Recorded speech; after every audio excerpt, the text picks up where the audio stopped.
Hello and welcome to the Near and Queer to My Heart podcast. This is your host, Amanda G. We're like the Backstreet Boys. Oh my God, we're back again. We're here. We have such an amazing episode for y'all. We got Keeda with a Q, New Orleans stand-up comedian. She does it all. She does poetry. She does drag. She brings the funny everywhere she goes. We're so happy to have her. We're so happy to be doing this episode. Thank y'all so much for always tuning in and supporting us. Without further ado, I've always wanted to say that. Without further ado, here's Keeda with a Q. You go by Keeda with a Q. Mm-hmm. That's your stage name. Yeah. Your real name's Shakita, which is how people can find you on Facebook. Keeda, you spell it Keeda, and then you say Keeda with a Q. And I know a lot of, I've seen you do a lot of shows, and people get freaking confused as fuck. And I kind of love it. I love because you always do your own thing, and I enjoy that. But, how did you decide that that was going to be your stage name? Yeah, so everybody always fucks my name up. So since I was younger, I go by Keeda. That's been my family childhood name. And every time somebody sees it spelled out, they call me Quita or Quitta because that's what it looks like. So I was playing around with stage names when I first got started, and I was trying to tell somebody what my name was on my phone, and it kept saying Quota G. So for a second when I was doing poetry, I was Quota G because iPhone just kept correcting my name to Quota G. And then I was like, I have to give these people instructions on how to pronounce my name with my name. So that's when I just started saying Keeda because it was just easier. It was just you know what? And people will call me whatever I ask them to call me. But as soon as they see it on paper, they're like, Quita. I'm like, you know my mother. Yeah. You know that's not my name. So I just was explaining it in the name, and it just kind of stuck. I love every time I announce that, and they look at your name on the paper, and then they're like, but there's no Q in Keeda, and I was like, is that some sort of inside joke? Is that... It was in a time of the 80s. The SHAs were big, and the SHA hard K sound. So the Keelas, the Keedas, the Keishas, Keisha, Shakila, Shakita, that was really, really big. So my siblings are Erica, Ashley, Jermaine, Christopher, Keith, and Shakita. Because she just was right in that sweet spot for a second. But everybody else got normal, regular names. And she was just I want to name her Little Jacket in Spanish. It means little jacket. Little jacket. I don't know if she looked that up beforehand. I don't think so either. I think she was just trying to be different. I think she was just trying to be different. And she ended up being the same. Because I was in a class with a lot of girls with that name. So you had to stand out. Yep, but they're all spelled so differently, but they're the same name, essentially. Yeah, and you're from Milwaukee, right? Yes, born and raised in Milwaukee, Wisconsin. Beer and cheese. Is that a real thing? You grew up with the what do they wear, the cheese hats? Yeah, I grew up probably just a few blocks from the Miller Brewery. So beer is huge. The cheesehead hats are huge. That's more of course that's football and stuff, but cheese is real. The state fair, you can find beer cheese and cheese-filled beer and frozen beer. It's really a real, New Orleans with shrimp. Yeah. It's that's how it is with cheese. I've never been to Milwaukee, but I've been to that region of the country, and I think I ate so many cheese curds that I was very ill for. I regretted most of them. Yes. But I had I'd never seen cheese curds. I didn't know what it was. And they all squeaky. Yeah, it's fried cheese. I was like, why don't we make this everywhere? And it's the part of the cheese that is usually considered trash. You know what I'm saying? It's the curd once it separates from the whey. When I was in school, we literally went to a dairy farm. We churned our own butter. We made ice cream. It was a regular thing that we did. That's why I was I know how to make butter. It looks hard though. It's not. It's hard if you're churning it. But if you put it in a glass jar and shake it, that's the same thing as churning. Okay. They always show all the movies with Amish people. They're always churning for 3 days straight, and I was like, no thanks. That's because they like to do everything old school. But we were in school in second grade, and they gave us heavy whipping cream, some salt, and I think a little bit of oil. And we shook this baby food jar until it was butter. And we were so proud. I was why y'all teaching these kids to make butter? What did you do in school? I shook some things in a jar and they made butter. Yeah. It's like, did you learn math, though? No. I learned that if I put half cream and a teaspoon of salt, I can make butter. Yeah, so I'm obsessed with dairy, and I'm lactose intolerant. It's really not fair at all. And it's so wild because I'm like, why was I born in Wisconsin? Like, I shouldn't eat any of it. Our dessert is a cream puff. The national dessert is a cream puff. I despise cream puffs because the cream ain't actually sweet. But, like, it's like this big thing. Like, it's huge. Maybe you weren't meant to be in Milwaukee. Right. It was like, get out of here. You need to go. At least be warm if you're going to, like, drink milk. How long were you in Milwaukee for? I stayed in Milwaukee for my first 25 years of life. But that was kind of off and on. I had my family. My mom moved to Ohio when I was 17. So when I was, like, 21, I went and stayed in Ohio for a while. But it was like Paynesville, Ohio, very slow, podunk kind of town. And I'm only from Milwaukee. So if I think it's slow, it's pretty standstill. So I stayed there for a little bit, and I moved to Madison, Wisconsin for a while. Then back to Milwaukee because I got married and it didn't work out. So back to Milwaukee I went, and I've been here 6 years. So probably out of my whole life I lived in Milwaukee, probably 28 years total. So you're 17, you're still in high school when your mom moved? It was probably a couple of days after graduation, and she was like, I'm moving. And I was like, what? You didn't know? I'm supposed to live here. No, I'm supposed to live here. I'm grown now. I'm out of school. I'm supposed to stay with you and, like, get on your nerves and, like, come in late drunk, and you're supposed to explain to me how I'm an adult now and I need to grow up. No, she was like, I'm out of here. And she left. So I went to Ohio for a little bit with them just because I missed my family. But, like, it wasn't for me at all. Some of my siblings still live there. Like, my mom moved back to Milwaukee. What's it near? Sucked. What? Cleveland. Okay. It's probably like an hour or so outside of Cleveland. Okay. So you have to drive an hour to get to Cleveland. Which is like the big city. Like, yeah, that's where we used to go to, like, clubs and different stuff. It was like, everybody load up the car, y'all get everything y'all about to get, and now y'all drunk, driving an hour back. Yeah. It's terrible. Cleveland already ain't my city of choice. So a smaller town on the side of it, terrible. So Milwaukee, you went to Ohio for a bit. You're like, I'm going to go back to Milwaukee. Were you performing? Were you working? Were you in school? Were you just hanging out? I was in school, and I was working at a gas station, which was really, really fun. I never thought working at a gas station would be fun. But, like, I was the only, like, clerk person. So it was like a box situation. It wasn't like people come in and buy things, they just come to the window. And, like, it was a small town, so, like, I knew everybody. Mm-hmm. Was like, this is the coolest job. And I was going to school again for my third attempt, and school just sucked.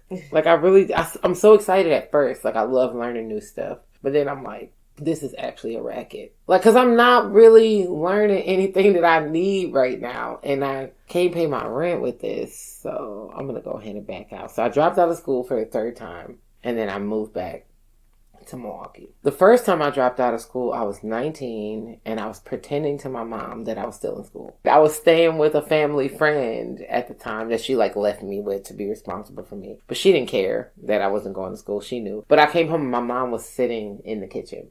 She's like, surprise, I came to visit you. And the next day, she's like, don't you got class? And I was just like, no. Yeah. I'd quit. I party way too much. I was going to tell you, but I was going to wait till you were here in person. And I was waiting for you to come here so I can tell you. But she was just like, it's your wife. Like, she was like, but it's kind of childish that you hiding it. Yeah, she's your mom. She's got to say some mom shit. Like, they can't just let you make, they're like, you're an adult, you can do what you want, but I do have thoughts about it. I've got some opinions, and I'm not going to be shy about them. At all. Like, probably swinging a little too hard. It's like, okay, I get you're the parent, but, like, I'm an adult. Your parenting is actually done. If you couldn't get me, if you got me enrolled in school, that's all you needed to do. Now your job is done. But yeah, so I wasn't doing any kind of performance stuff yet. I was, like, trying out for, like, plays and stuff. I was just kind of discovering. Well, I'm an Aries anyways, so I already like attention. So I knew that I liked attention, but I didn't know that I enjoyed, like, the arts. So I was supposed to be Sojourner Truth in the People's History. And it ended up being racist as fuck. Really? Racist as fuck. So it was only 2 brown people in the whole play.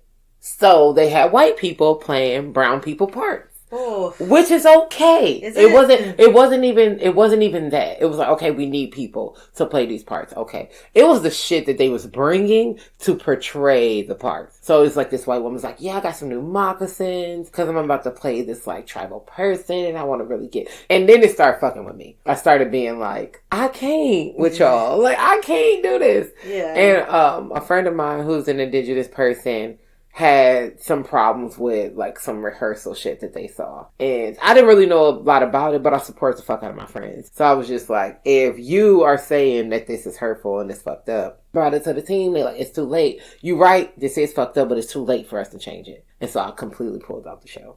Like, why you can't change it? Like, I don't understand. Like, I'm bringing something to your attention. And you're like, yeah, that is fucked up. But we're not changing it. So if you could just shut the fuck up, that'd be nice. Yeah, no. And so I pulled out completely. So I didn't get that experience, but I did all the rehearsals and all of the shit. So I was like, the bug was there. Like, I had been bitten already. I'm just like, I'm fucking obsessed with this. And I've always been a character, like my whole life. Like, being funny has gotten me through all of the hard things. And I hate serious situations. So anytime some shit is too serious, I'm cracking a joke. I'm making it light. I'm trying to, like, make people smile and laugh. Sometimes very inappropriately so. I feel like I do that too, because I'm just like, okay, this, whatever serious thing happened.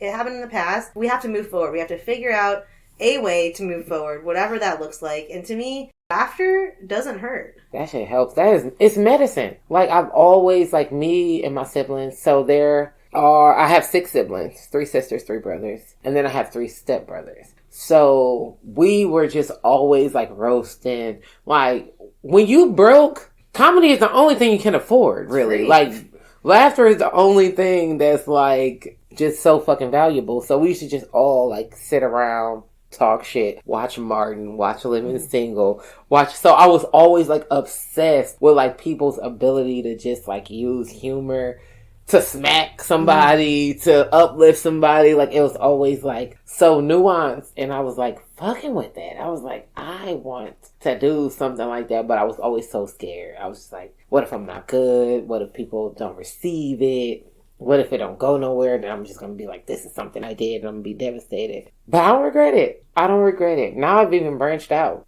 doing drag shit. Like, I was a drag king not too long ago. Like, I never imagined that I would be like, I don't know. What was your first stand-up experience? Like, what led up to that? I know, because sitting around with your family is one thing. Cracking jokes with your family, with people that know you, with people you know. It's different getting up on stage. Yeah, it is. So my first time getting up on stage was like poetry shit. So I've always felt safe with words. Like, I'm really, really good with words. Like, I love to read. I love to write. So poetry was like my gateway drug. So I got up on the stage, so I was no longer afraid of being up in front of an audience. Like, I'm like, cool. And I always just loved art that you share, like your own personal gift that you don't have to share with nobody else, and people being brave enough to like share that with us. So I always fuck with that, from singing, poetry, whatever, like any kind of art you can share. I'm fucking with that. But I was at 3 Poems, and they had like an open mic at the time, Word Connections it was, and people went around. I did some poetry, they did the whole thing, and the host was like, anybody want to do some comedy? We ain't had nobody do comedy around here in a while, and I had never done comedy in my life. And I was like, I want to do comedy. Because probably 3 months before, I told all my friends, I'm going to try comedy. I was like, I want to be a stand-up comedian. I don't know how I'm going to do it. I don't know nothing about the scene, but I'm doing this shit. So when I raised my hand, everybody was like, oh shit, like she about to do it. And I did a 10-minute set, never ever having done comedy in my whole life. Non-stop laughter the whole time. I was done. I was like, this is what I'm doing. I tell people sometimes, I'm like, some people skydive for that adrenaline rush. I get up on stage with a microphone. It's safer. Depending. Yeah, that sounds like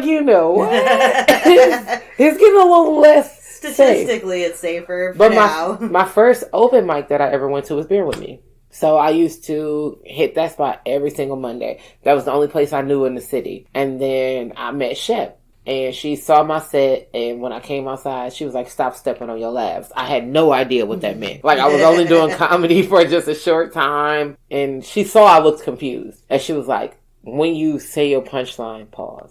Let them laugh. Like, they was cracking up, and you was stepping on your laughs. And I was like, oh, that makes sense. Like, I'm talking too fast. I'm not allowing the audience to, like, do it. And then Shep was like, you know you can hit multiple open mics in the city. You know what I'm saying? On one night. Yeah, because they were leaving from there. Like, her and a group of folks were leaving from there and going to another mic. And I don't know why that blew my mind. I was like, oh, shit. Like, we can go from here to there to there. And then somebody's like, are you serious about this shit? Like, you really want to do comedy? I was like, yeah, like, this is it for me. Like, I'm fucking with comedy. And it was like, well, you're probably not going to get paid for a while. You're not going to be making any money.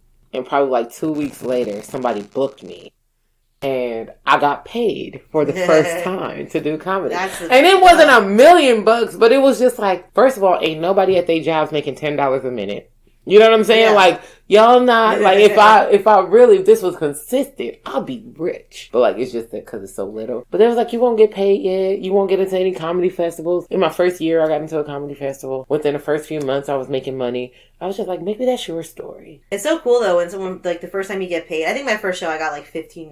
But I was just like, oh, you value me. Yes. It feels like something. It feels like paying for my brain power. At least buy me a couple drinks.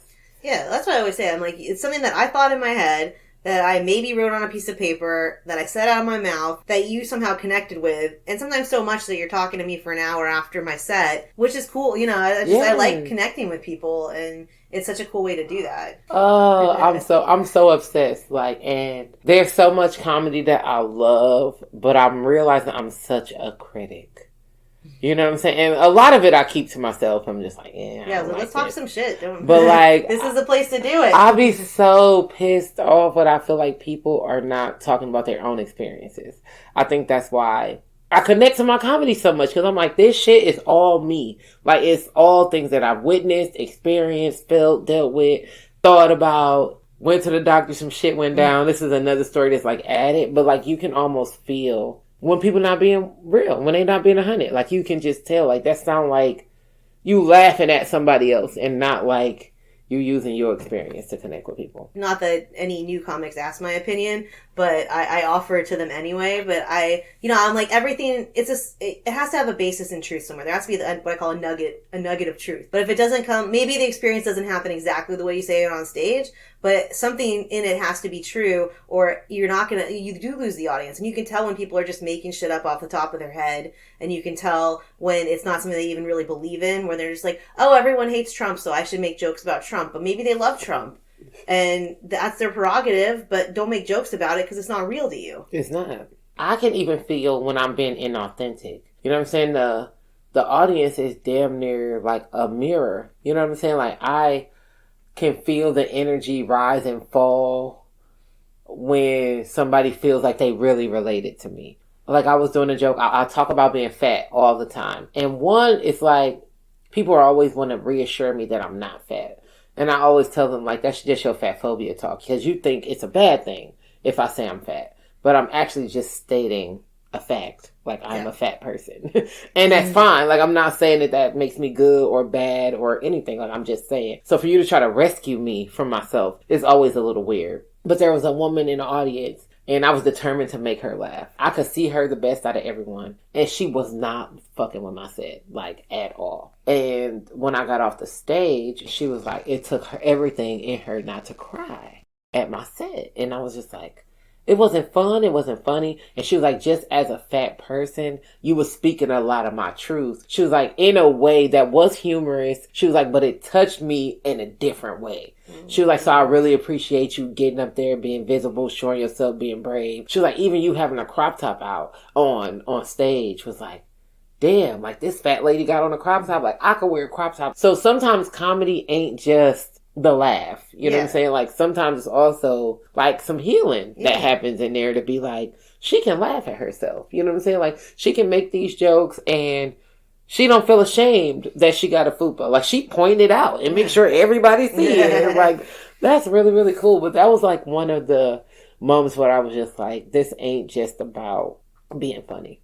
Yeah, and I say that a lot about being queer, because, like, pretty much every set I have, I mentioned being queer. And I think part of it is, like, I did spend so much time in the closet that it's important for me to be visible to other people. And I've had straight people come up and be like, my brother just told me he's gay, and, here's all the things my family went through, and it's really cool that you can get up on stage and do that. And I've had some people be like, I'm queer and I don't really tell people, it's like, it lets people know that you are who you are and you're okay with that. And if they identify with that part of you that maybe they're not okay with, seeing you is inspirational in a way. It's like letting people know you can just be you and it's okay. And look at me, I'm doing it and I'm fucking happy as shit. And especially like for the younger queers, right? Like, you know what I'm saying? As a person who identifies queer, like sometimes our stories don't end well. You know what I'm saying? Sometimes we don't make it to where we even are. So for like a younger person to see us out here living our truth, doing our shit, happy, healthy, whatever the hell, it just gives you hope that like, I'm gonna be fine. Like, I could be fine. Like, all these tragic stories of like how queer folks' lives end and shit, clearly that's not the whole story. And so to be able to see like the other part of it is like,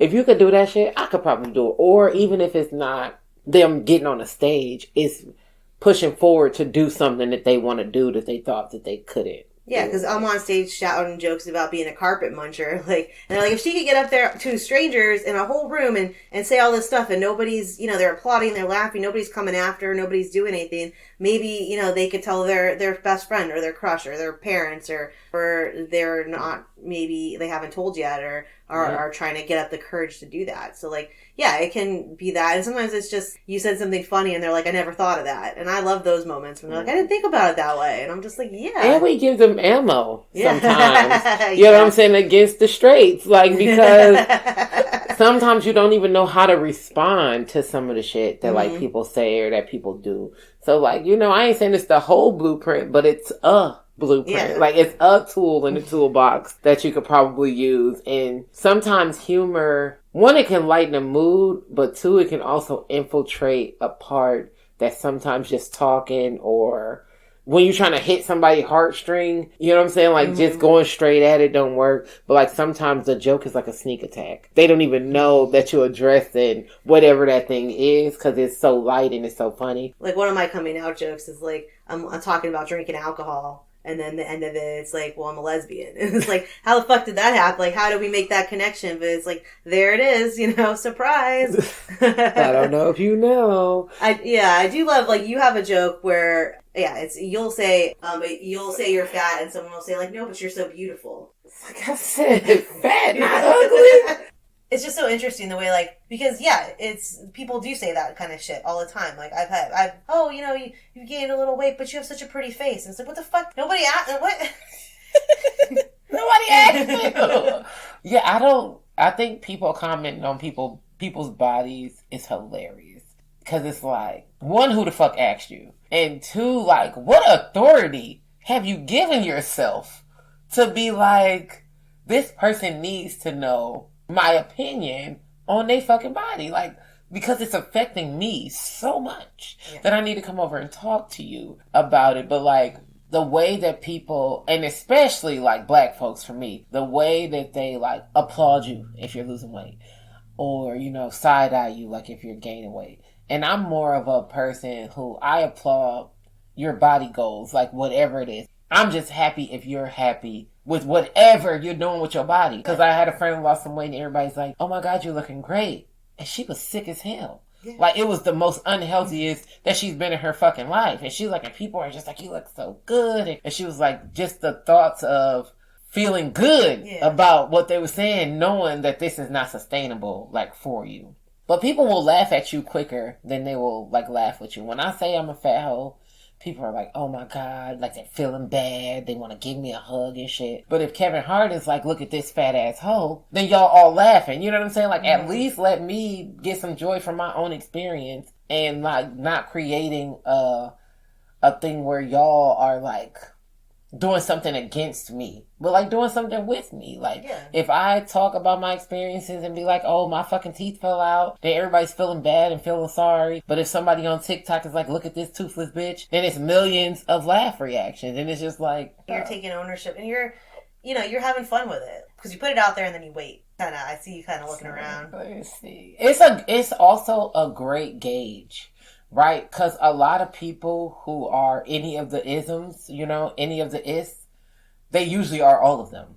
Do you know what I'm saying? Yeah. Like, usually you don't find a racist. They probably ain't fat phobic. They probably ain't homophobic. They probably ain't classist. They usually pretty tight wound. So if I get to say anything about abortions or anything about being poor, I know where to go with my set from there. So if they laugh or they respond well, then I'll go this way. If they don't, then I'm like, I'm about to fuck with them. Yeah. You know what I'm saying? Because clearly they got some feelings and some tensions like caught up in it. And you only got like 30 seconds to figure that out. Yeah, it's so the psychology behind it is it's really interesting. And I know too, like and I'm gonna ask this question. This is how we always ask it on the podcast. It's a coming out question, but we ask it as a layered question. So you can answer one piece at a time or however, because I'm going to throw a lot of things at you right now. When did you come out to yourself?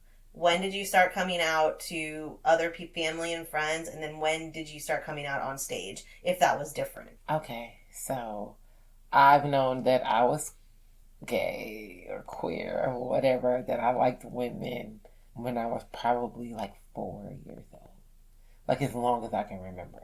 As long as a young person starts to like someone, like whatever age that is, like adolescence. And I remember in kindergarten, I had a crush on my teacher. Like, I talk about that a little bit. She had these teacher pants and she had a fat old ass. And even though I didn't really understand it, I wanted to be around her all the time. I wanted to hold her hand when we went to lunch. Like, I just like loved this lady. And it was bubbling in me already. And so, like, in my early elementary, like middle school years, I kissed a lot of girls, like secretly, teaching other girls how to kiss, kind of thing, because that was like an acceptable way of like being gay a little. Expression, yeah. Yeah, you can be gay a little. You know what I'm saying? Like, you got to be trying to learn to kiss boys, though, but you can use girls to learn. But your goal has to be wanting to kiss boys. But I was like secretly queer, like forever. And then I was turning 21. And I wanted to have a birthday party. I was like dating this girl, and I wanted to have like women strippers there, but some of my family was going to be there. And I was just really, really scared to be like, if they come and they see like girls dancing on me, they're going to think it's against my will. Like, my sister's going to be trying to fight. Like, it's going to be crazy. And so I call my mom and I'm like, it's going to be male and female strippers at this party. And she was like, okay. And I was like, and I want the girl to dance on me. It's like, and I want this. And I was like, and I'm gay. And so she was just like, whatever, And my cousin came over, really, really close. She's a bunch older than me, probably 7, 8 years older than me. So I really respect her opinion. And she was hanging with me because at the time, she called me like a young hoe. Like, so I was still just like 22, but like, when somebody's 30 and you 22, they feel like you like a baby. You can get their party popping and all of that shit. But we were going out to dinner and I came out to her and we got into a car accident. And she told me, she was like, you're too pretty. You need to get married. Like, you need to have kids. Like, all of that shit is off the table if I'm queer. Like, I'm too cute. I'm about to get an ugly woman and not have no kids and all of this shit. And I just remember being like, fuck her. Do you know what I'm saying? Yeah. Like, my favorite fucking cousin. And I'm like, actually, like, you don't respect me. Like, you don't fucking get it. Like, everybody's like, it's a phase. You're not serious. And, when I was 24, like, I married a woman. You know what I'm saying? So I'm just like, it's a long ass phase, first. But, like, so I always knew that I was queer. And although my family is not like a not supportive family, like, so my mom was like, I was never. And I'm like, you weren't like, out in the street holding up signs and saying gay is wrong, but like behind closed doors in your own home, sometimes you said shit that was fucked up. And she was just like, damn, like, I can't even believe you remember that shit. And I'm like, because I know that I was feeling those feelings. I was having those thoughts. And it was very clear that, like, although we love people who are queer, that's not something we want to be. You know what I mean? It's like, we support them. We're not. So it was like, hey, Ma, I'm gay. And that's why I waited till I moved into my own house, because I had witnessed so many horrible experiences of like friends of being like put out, beat up, sent to mental health facilities. Like, you know what I'm saying? Like, all kind of shit that I was like, nobody is gonna do that to me. Mm-hmm. So I, like, had best friends and all of that shit until I was old enough to be in my own place. And although I don't feel like my family would have been mean to me, I honestly don't know how it would have gone if I was still living in my mom's house. Because I just don't know. Like, I didn't feel safe to do it. And there had to be a reason why I didn't feel safe to do it. And that was like 17, 18, 20 years ago. Mm-hmm. So I don't remember like exactly. We have to age ourselves. But it was like something about it was just like, this is your own thing. You don't need to, you know what I'm saying? Like, even the queer community, like, when I came out, people was like, where you been at? Like, you grown. You born and raised here. You never been on a queer scene. And I was just really scared that, like, somebody would see me. You know what I'm saying? Like, this is my whole life here. So, like, a cousin, a friend of a friend, like, I saw a cousin at Pride. And he ran when he saw me. And I felt so bad. You know what I'm saying? Like, damn, fam, like, because I'm here with my whole squad. We rainbowed down from head to toe, having a great time. And you're afraid, you know what I'm saying, to be who you are and, like, you living this whole life. And I just felt sad. Like, I never talked to my family or anything about it because I felt like if he wanted to talk about it, yeah, that's his talking about it. But I was just like, damn. Like, and I felt like for me, but I just realized that it was a connection. It wasn't even like you're a terrible person, but it's like you are the bridge to the other side of this, that if you run your mouth, like, so I can't let you see no more than you've seen. You see me here, and that's all you're going to see. So I didn't, like, see him again. And he's out now, but, like, everyone does it in their own time, you know? Mm-hmm. But I'm sure he thinks back to that moment, and, like, he ran away from his cousin, and you were like, I'm a safe space. Like, but you didn't know that. Yeah. Like, and I wasn't as nice to gay boys as, like, I was to, like, other identities. Like, cis men, like, catch a lot of hell from me, even if they're queer, because sometimes that privilege just spills over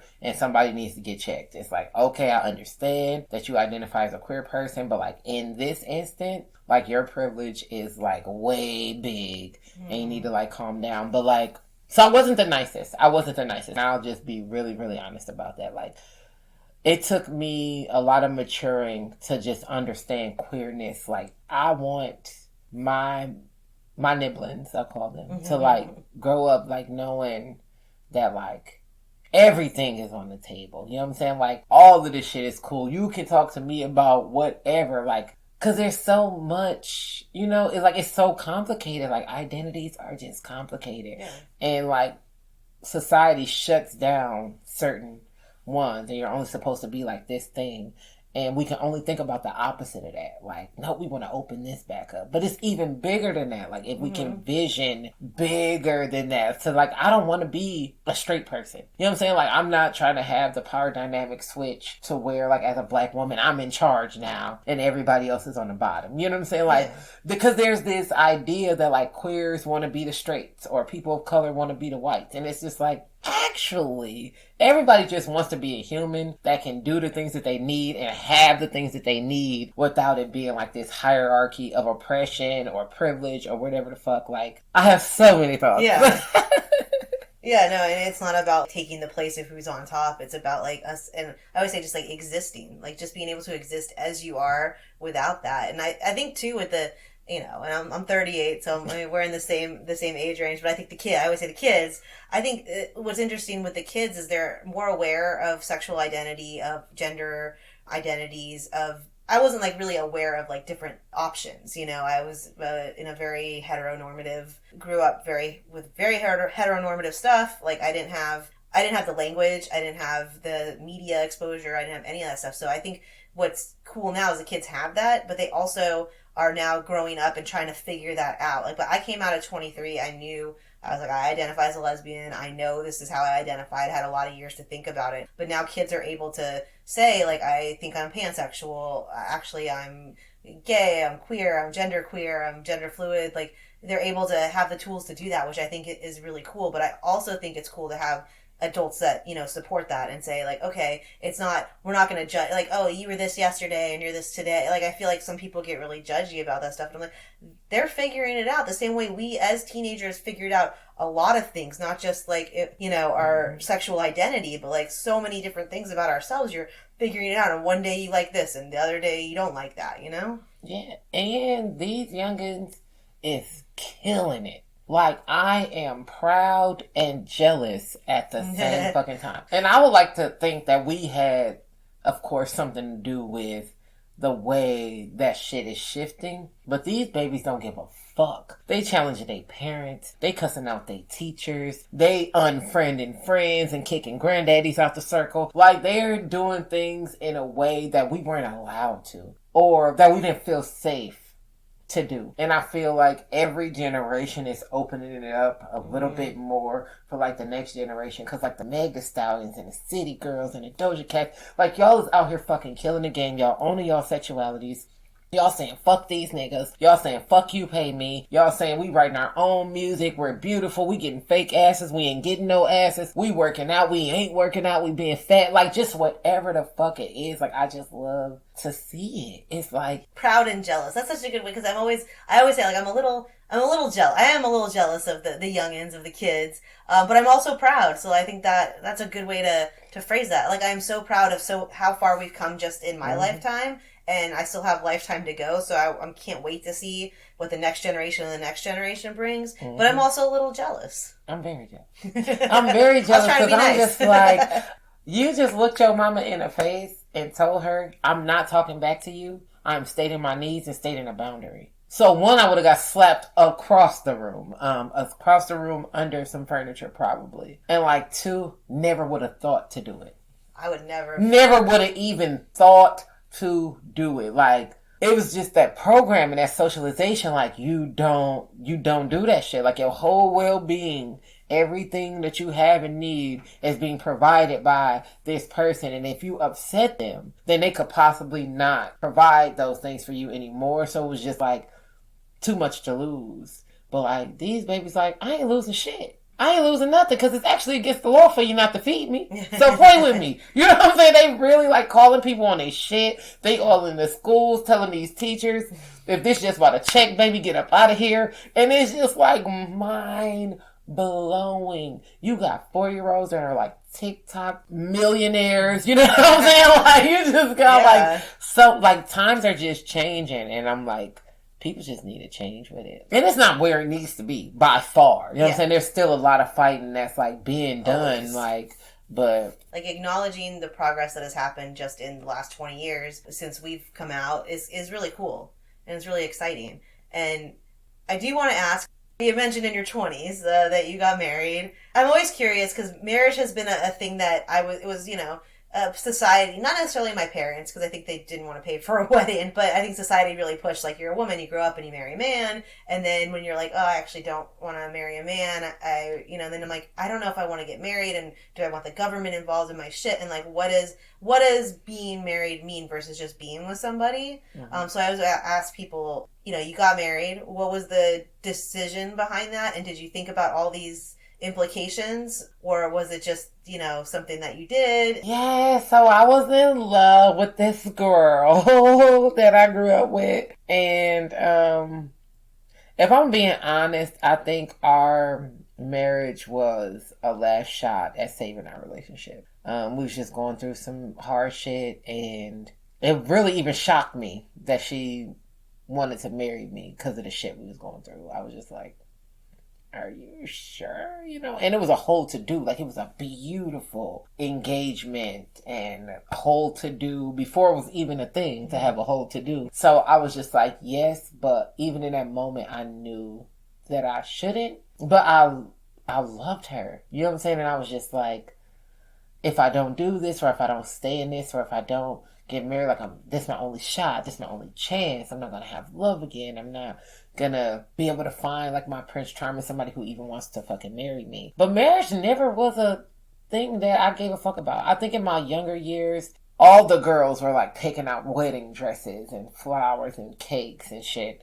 and I just like stuff. You know what I'm saying? I don't really have nothing like, to I do. want that air fryer. Yeah, I'm like, I just like some stuff. I'm like, if that's what we can get some money, get some cards and shit. But like, marriage disenfranchises poor people. It's not even a good idea to get married if you're poor, because those incomes, like, you can't get no help, you can't get no assistance, like, and it's just this idea that a 2-income household or 2 people in a household is automatically a 2-income household that like can sustain and shit. But like, I don't know if I'll ever get married again. I'm very some people say pessimistic, but I'll say realistic. I don't trust people on a very like basic level of you never know who people are. Like, I expect humans to be humans. Even, I mean, friends, family, parents, like, I feel like there are pieces of us that we don't share. Like, and people cannot want to admit that if they want to, but there's shit about me that nobody will ever know unless the fuck I want them to know it. You know what I'm saying? So, that darkness is what I'm afraid of. And some people's darkness is much darker than other people. And all of these documentaries on like Snapped and people doing a double murder suicides and all of that shit, like killing their partners or being cheaters, having whole other families. I am so content being alone that I would be pissed off if I invited somebody into that very safe space and they blew it up. And so I'm so fucking worried about that. So I got some little dips, and I ain't saying that the universe can't sit me down and be like, actually, we sent you a person. You couldn't say no if you wanted to. That's how perfect this person is. But like, mostly I'm just like, I feel like I'm getting to know the people that I know every day on a reoccurring basis. And maybe humans can restore my faith, but like at the moment, I don't trust people. But that's also okay. Like, the end goal doesn't have to be booed up or partnered up for like your end goal. I think we have a very realistic goal of survival, like at the baseline of everything, and then after that is I think happiness. Yeah. Is what I'm looking for. Like, I want to survive and be alive, and then I want to be happy, and whatever that looks like, whether that's with a partner, partners, no partner. I don't think that's the definition of happiness. Like, right. I don't think that's where the line is. Yeah, because I'm gonna be happy. You know what I mean? Like, it's been a long time. Like, I haven't been getting into serious relationships. Of course, I have people that I see and I date. I'm a flirty, sexual person. Like, that's just kind of what it is. But my happiness is not dependent on other people. And it used to be. And that's taught. That you find a person and they make you happy. And not that you're happy and then you find somebody else happy, and then y'all just happy as fuck together. But it's like, no, you need this job to be happy. You need to be making this certain amount of money, and then you're gonna find your happiness. Like, it's always a search for happiness. Like, it's not internal. Like, it's not it's a decision, really. Well, it's that other person, that another person can, I hate that phrase, make you, And it's not somebody else's responsibility to make me happy. It just feels like a lot of pressure. It feels like a lot to expect of another human that's having their own human experience, for them to drop everything and be like your source of joy. And it's like, yeah, they can add to it. You know what I'm saying? Finding somebody to do life with is dope. But like, I don't want to do life for somebody. You know what I'm saying? Yeah. Like, I'll do it with you, but I ain't want to do it. Doing life sounds like a prison sentence. That sounds so nasty. But I want some kids or something, like, maybe a dog. I don't know. But like, if romantically, I have a romantic plan of things that I want to do. Like, I want to travel the world with my partner and like have sex on balconies and eat delicious food. And I have a plan for like being single. I want to like have a group of old lady gang, and we go. And the plan is pretty much the same. We're still going to have sex on balconies and eat delicious food. But, like, in no way is it tied to, I can only have this joy if I find this person. It's like, no, actually, I got a plan for if I have children, I want to travel with my babies. Like, I want to get an RV, and I want to travel the country, and I want to line these school lessons up with places we visit and shit. Like, so I'm so open to all of the possibilities that I feel like I can't be disappointed. I love that, and I love that will be the ending of this episode, because I wanted to end it on a high note, and I don't think we can top that. I really don't. So thanks so much, Keeda. Thanks for having me, Amanda. For being here, and let everyone know where they can find you on social media or whatever else you want to let people know about. I am Shakita T. Griffin, but you can still find me with Keeda with a Q on Facebook, Instagram. I got a Twitter, but I don't know how to use it. Yeah, and I got a little YouTube channel, Keeda with a Q. You can check me out. I'll be in these streets. I got some shows coming up. If you follow me on those social medias, you can hear about them because I don't know. Yeah, we'll throw it all in the liner notes. Thanks so much for being a part of the Near and Queer to My Heart family. My titties sit on the fabric, if that makes sense. I don't know how many of y'all understand. Yeah, people keep talking about being high. I'm high as fuck. I'll be touching stuff like this when I'm high. Yeah, all the time. But the last time I was really, really high and I was here, somebody was blowing bubbles outside. I don't know where the fuck the bubbles came from, but I dug hard. Right? I dug real, real hard because it's breath in there. Yeah. Right? I don't know who that came from. Like, did somebody just drive by COVID? So, don't be out here blowing bubbles randomly with people you don't know. And don't let a bubble pop in your face. I know you can catch them. And, all that. Don't do it. Don't fucking do it. I'm in love. Yeah.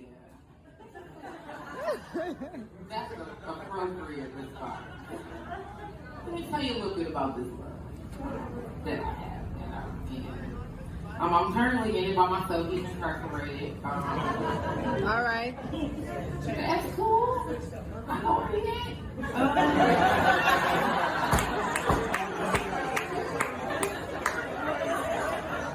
And we used to have a really good time. We did. We used to have a really good time.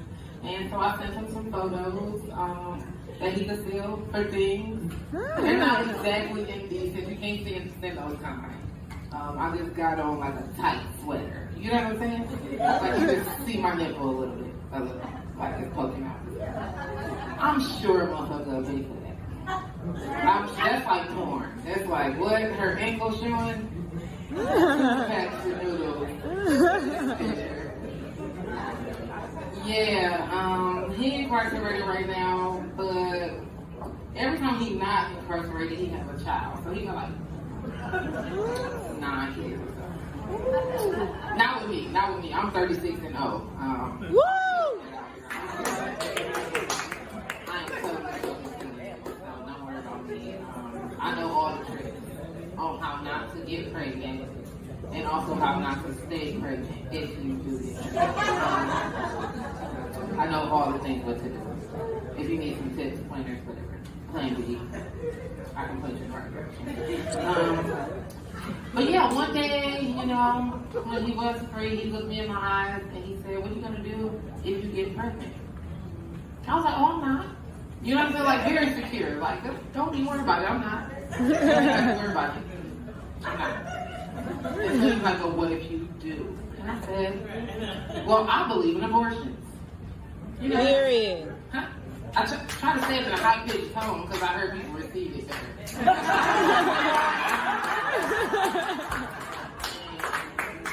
He said, "Well, don't tell me if you get an abortion." And I said, "Who's going to pay for it, silly?" I have to tell you. And then he says, "Well, I make multiples. I have litters." That's what he said. Yeah, lots. Yep. Clearly the dick was good, but that's not what we're talking about. Like, because when y'all hear that show, like, what the fuck? Keeda, why? And I'm like, because the dick was good. Let's continue past that. Yeah. That doesn't even matter. He's like, what if you get pregnant with 7 children at one time? And I was like, well, that's going to boost the fuck out of my career.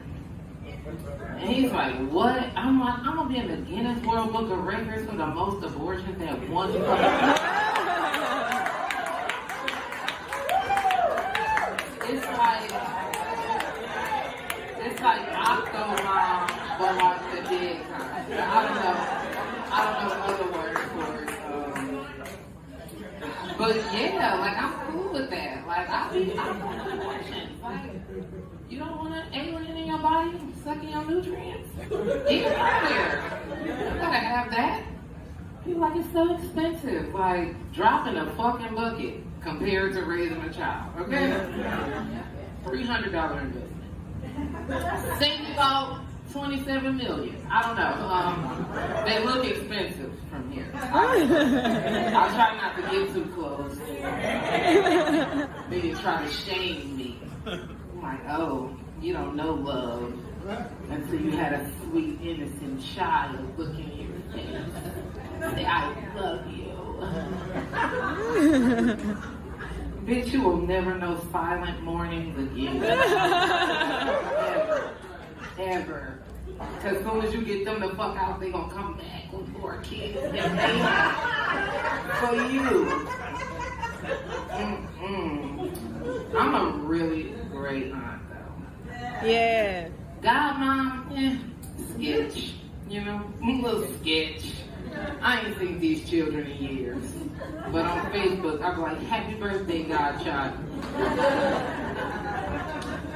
We hood. We wasn't at no church. Ain't nobody get baptized. I ain't find no fucking papers.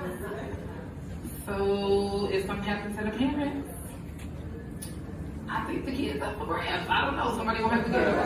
Somebody gonna have to get them because I can't get them. Because Jane was saying earlier that kids ain't shit, and I agree. Maybe not her exact words.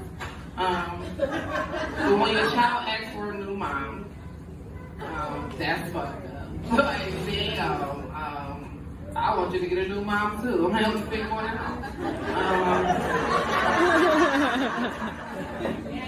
But my niece, she's wonderful. She's very sweet. She's very cute. She said, TT, when I get big, when I grow up, I want to be big, but not big as you. Oh. Well, you're not about to get very much bigger than you are right now. You keep talking. But I'm going to leave y'all with this little situation. I used to have long hair, and now I'm a bald-headed hoe. Woo!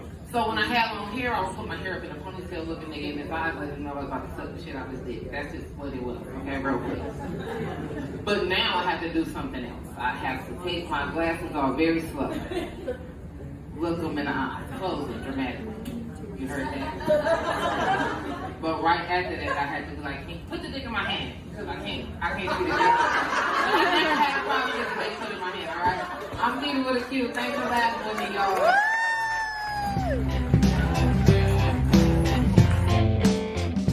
Thank you to Keeda with a Q for sharing her world with us. Special thank you to Ryan Golub for creating our music. Social media with us. Say hey, connect with us. We miss y'all. You can find us on Facebook and Instagram at Near and Queer to My Heart and on Twitter at Queer to My Heart. If you're old school, shoot us an email, nearandqueertomyheart@gmail.com. Until next time, thank y'all.